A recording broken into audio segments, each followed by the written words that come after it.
अस्सलाम वालेकुम, this is Geo politics with Anila Shahzad.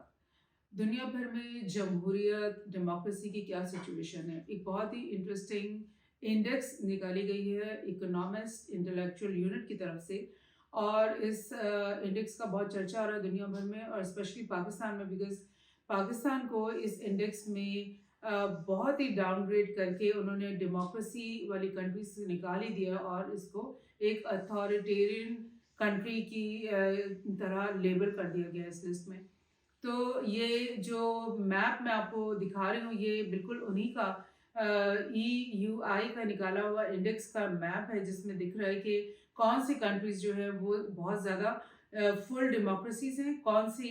Flawed democracies हैं और कौन सी हाइब्रिड डेमोक्रेसीज हैं और कौन सी अथॉरिटेरियन रिजीम्स हैं। हाइब्रिड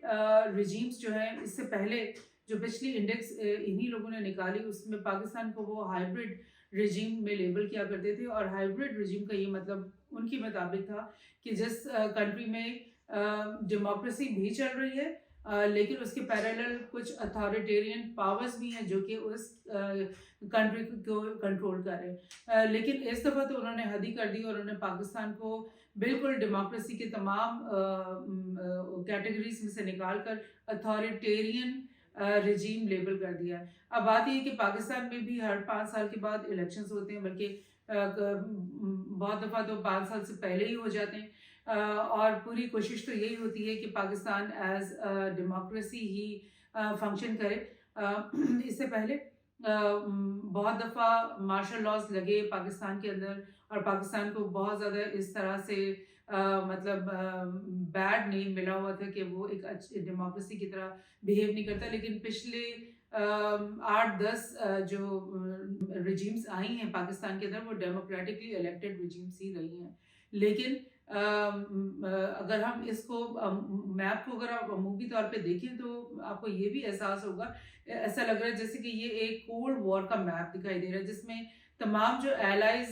स्टेट्स हैं यूएस के और यूरोपियन एलाइज और उनके दुनिया भर में जो एलाइज हैं वो सारे ब्लू हुआ करते थे और तमाम जो कम्युनिस्ट स्टेट्स होते थे वो रेड कलर में दिखाई दे रहे होते थे। तो अभी भी ऐसे ही लग रहा है जैसे कि ये वही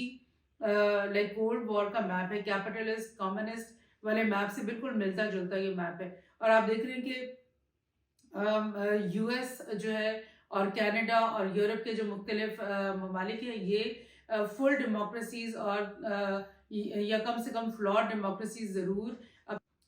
मगर मेरी नज़र में ये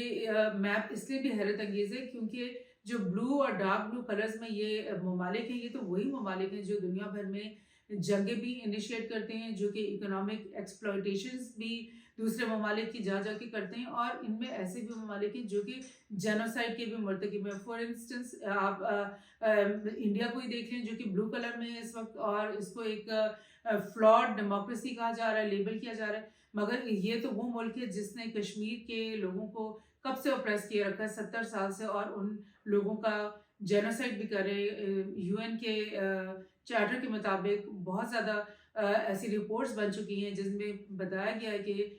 जो इंडियन गवर्नमेंट है, अथॉरिटी है, वो कश्मीर के लोगों को जेनोसाइड करे। और इसी मैप में आपको इसराइल भी दिखाई दे रहा है, जो कि मैं आपको ये थोड़ा सा जूम इन किया है कि ये ब्लू कलर में इसराइल भी है जो कि पूरे अरब वर्ल्ड के बीचों बीच एक डेमोक्रेसी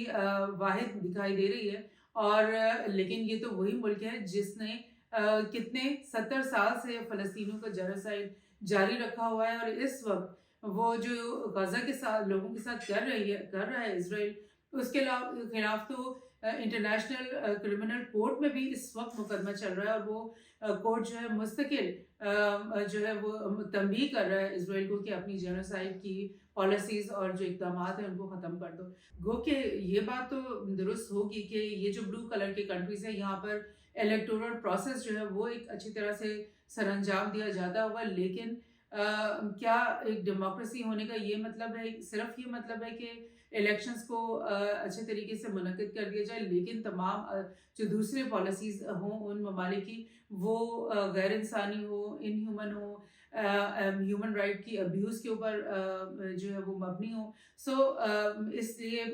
मुझे ये लगता है कि अगर ये चीज़ें डेमोक्रेसी की इंडेक्स में मलहूज़ खातिर नहीं रखी गई تو اب جو نیکسٹ انڈیکس بنائی جائے اس میں یہ چیزوں کو ضرور سامنے رکھا جائے کہ وہ ملک جو کہ ایک الیکٹورل پروسیس سے گزر رہا ہے کیا وہ کسی اور ملک کے خلاف ایک ہیومن رائٹ ابیوز بھی کر رہا ہے, کسی اور پاپولیشن کے خلاف کوئی جینوسائڈ بھی کر رہا ہے. اس چیزوں کو بھی سامنے رکھنا چاہیے. اور جہاں تک بات رہی پاکستان کی, پاکستان کو اتھارٹیرین رجیم کہنا جو ہے وہ کسی لحاظ سے شاید درست بھی ہوگا, لیکن مطلب بڑی آئرنی کی بات یہ ہے کہ ہمارے ہی ڈیموکریٹک پروسیس کو کڈنیپ کون کرتا ہے, یعنی اغوا کون کرتا ہے, ہمارے جو ٹاپ کے لیڈرز ہیں ان کو کون سے لوگ ان کی اسٹرنگ پولنگ کر رہے ہوتے ہیں, انٹرنیشنل پلیئرز ایسے کون سے ہوتے ہیں, کیا یہ وہ جو اسٹرنگ پولنگ ہے وہ انہی کنٹریز میں سے تو نہیں ہو رہی جو کہ بلو کلر میں اس میپ کے اندر دکھائی دے رہے ہیں. So this is a question that one should ask کہ